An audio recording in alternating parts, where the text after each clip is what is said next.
ಯಥೇಚ್ಛವಾಗಿ ಪ್ಲಾಸ್ಟಿಕ್ ಏನು ಬಳಕೆ ಆಗ್ತಾ ಇದೆ, ಸಾಮಾನ್ಯವಾಗಿ ಹೊರಗಡೆ ಹೋದಾಗ ವಾಟರ್ ಬಾಟಲ್ ತಗೊಳ್ಳೋದಾಗಿರಬಹುದು, ಅದನ್ನ ಎಲ್ಲಂದ್ರೆ ಅಲ್ಲಿ ಬಿಸಾಡೋದಾಗಿರಬಹುದು, ಮತ್ತೆ ಯಾವುದೇ ಒಂದು ಫುಡ್ ಪಾರ್ಸಲ್ ಆಗಿರಬಹುದು, ಯಾವುದೇ ಒಂದು ತಿನಿಸು ಒಂದು ಅಂಗಡಿಯಿಂದ ಏನೇ ತಗೊಂಡ್ರು ಕೂಡ ಒಂದು ಪ್ಲಾಸ್ಟಿಕ್ ಚೀಲದಲ್ಲೇನೆ ಕೊಡ್ತಾ ಇದ್ದಾರೆ.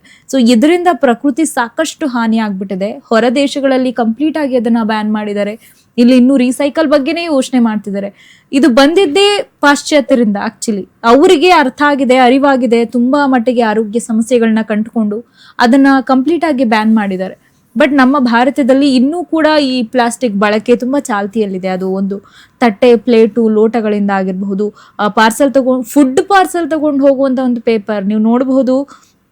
ರೋಡ್ ಸೈಡ್ ಅಲ್ಲಿ ಎಷ್ಟು ಪ್ಲೇಟ್ಸ್ಗಳನ್ನ ಹಾಕಿರ್ತಾರೆ, ಪ್ಲಾಸ್ಟಿಕ್ ಪ್ಲೇಟ್ಗಳಲ್ಲಿ ಕೊಡೋದು. ಇನ್ನೊಂದು ಪ್ಲಾಸ್ಟಿಕ್ ಪೇಪರ್ ಮೇಲೆ ಯಾವುದೇ ಒಂದು ಫುಡ್ ಅನ್ನ ಕಟ್ಟಿ ಕೊಡುವಂಥದ್ದು, ಅದರಿಂದ ಕೂಡ ಕ್ಯಾನ್ಸರ್ ಕಾರಕವಾಗಿ ಬರ್ತಾ ಇದೆ. ಎಷ್ಟರ ಮಟ್ಟಿಗಿನ ಈ ಪ್ಲಾಸ್ಟಿಕ್ ಬಳಕೆ ಅದು ಎಷ್ಟರ ಮಟ್ಟಿಗೆ ಆಳವಾಗಿ ಬಳಕೆ ಪರಿಣಾಮ ಬೀರಿದೆ ಅಂತ ಹೇಳಿದ್ರೆ, ಸಮುದ್ರದ ಆಳದಲ್ಲಿ ಕೂಡ ಒಂದು ಪ್ಲಾಸ್ಟಿಕ್ ಬಾಟಲ್ ಕೂಡ ಇದೆ. ಅದರ ಒಂದು ಡಿಕೆ ಆಗೋ ಪ್ರೊಸೆಸ್ ಖಂಡಿತವಾಗಿ 1-2 ದಿನದಲ್ಲಿ ಸಾಧ್ಯ ಆಗುವಂಥದ್ದಲ್ಲ ಈ ಪ್ಲಾಸ್ಟಿಕ್.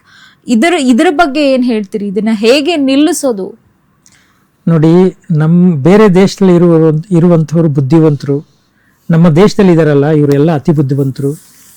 ಹಾಗಾಗಿ ಇದೆಲ್ಲ ತಂದ್ಕೊಂಡಿದ್ದಾರೆ. ಅವನೊಬ್ಬ ಯಾರೋ ಪ್ಲಾಸ್ಟಿಕ್ ಬಾಟಲ್ನ ಒಂದು ಸಲ ಶುರು ಮಾಡ್ದ, ಬಿಟ್ಟು ಹೋದ, ಬುದ್ಧಿ ಕಲ್ತ್ಕೊಂಡ, ಹೌದು ಇದು ಆರೋಗ್ಯಕ್ಕೆ ಹಾನಿಕಾರಕ, ಮಾರಕ, ಇದನ್ನು ಬಳಸಬಾರ್ದು ಅಂತ ಅವನಿಗೆ ಗೊತ್ತಾಯ್ತು, ಬಿಟ್ಟ. ನಮ್ಮ ದೇಶದಲ್ಲಿ ಇನ್ನೂ ಪ್ಲಾಸ್ಟಿಕ್ ಸುತ್ತುತ್ತಾನೆ ಇದೆ. ಇನ್ನು ಎಷ್ಟರ ಜೀವನವನ್ನ ಹಾಳು ಮಾಡುತ್ತೋ ಗೊತ್ತಿಲ್ಲ.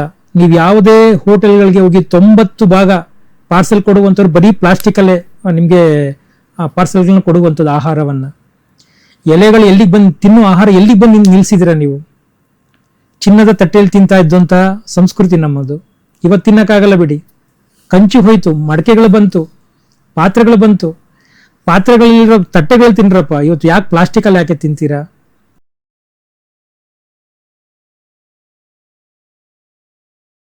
ಜೊತೆಗೆ ಗುರುಗಳೇ, ಆವತ್ತೆಲ್ಲ ಆಹಾರ ಪದ್ಧತಿಗಳಾಗಿರಬಹುದು, ಎಲ್ಲೋ ಒಂದ್ ಕಡೆ ಬಾಳೆ ಎಲೆಯಲ್ಲಿ ಊಟ ಮಾಡುವಂಥದ್ದು, ಮುತ್ಕದ ಎಲೆಯಲ್ಲಿ ಊಟ ಮಾಡುವಂಥದ್ದು, ಒಂದು ಪದಾರ್ಥಗಳನ್ನ ಪಾರ್ಸಲ್ ಕೊಡ್ಬೇಕಾದ್ರೂ ಕೂಡ ಒಂದು ಚೀಲವನ್ನ ತಗೊಂಡು ಮಾಡ್ತಾ ಇದ್ರು. ಬಟ್ ಇತ್ತೀಚೆಗೆ ಆಹಾರ ಪದ್ಧತಿಯಲ್ಲೂ ಕೂಡ ಎಲ್ಲೋ ಒಂದ್ ಕಡೆ ಪ್ಲಾಸ್ಟಿಕ್ ಅಲ್ಲಿ ಅದನ್ನ ಪಾರ್ಸಲ್ಗಳನ್ನ ತರ್ತಾ ಇರ್ತಕ್ಕಂಥದ್ದು ಸಾಕಷ್ಟು ಆರೋಗ್ಯಕ್ಕೆ ಹಾನಿ ಆಗ್ತಾ ಇದೆ.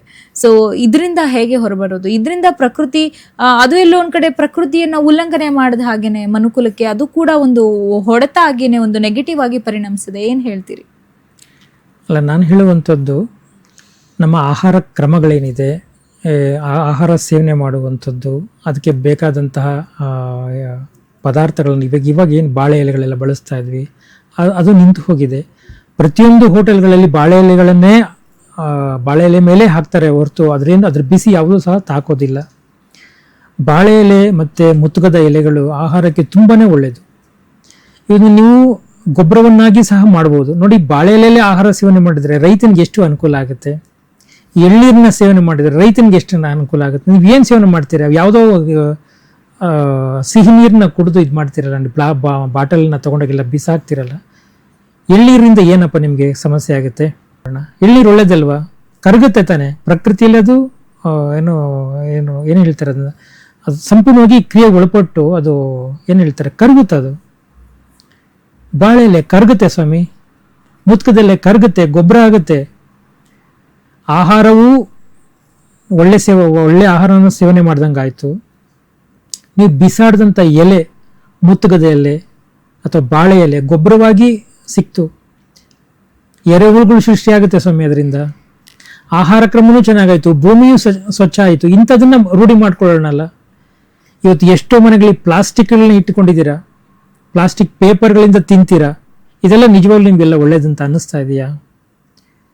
ನಿಮ್ಮ ಮಕ್ಕಳು ರೋಗ ರುಜಿನಗಳಿಂದ ನರಳಬೇಕಾ? ಹೋಗಿ ಬೇಕಾದಷ್ಟು ಪ್ರಕೃತಿನಲ್ಲಿ ಹೊರಗಡೆ ಎಲ್ಲ ಬಾಳೆ ಎಲೆಗಳಿದೆ, ಮುತ್ಕದ ಎಲೆಗಳು ಇವತ್ತಿಗೂ ಸಿಗುತ್ತೆ. ಅದು ನೀವು ನಾಶ ಆಗ್ತಾ ಇದೆ, ಅದೇನು ನಾಶ ಆಗಿಲ್ಲ, ಅದಿದೆ.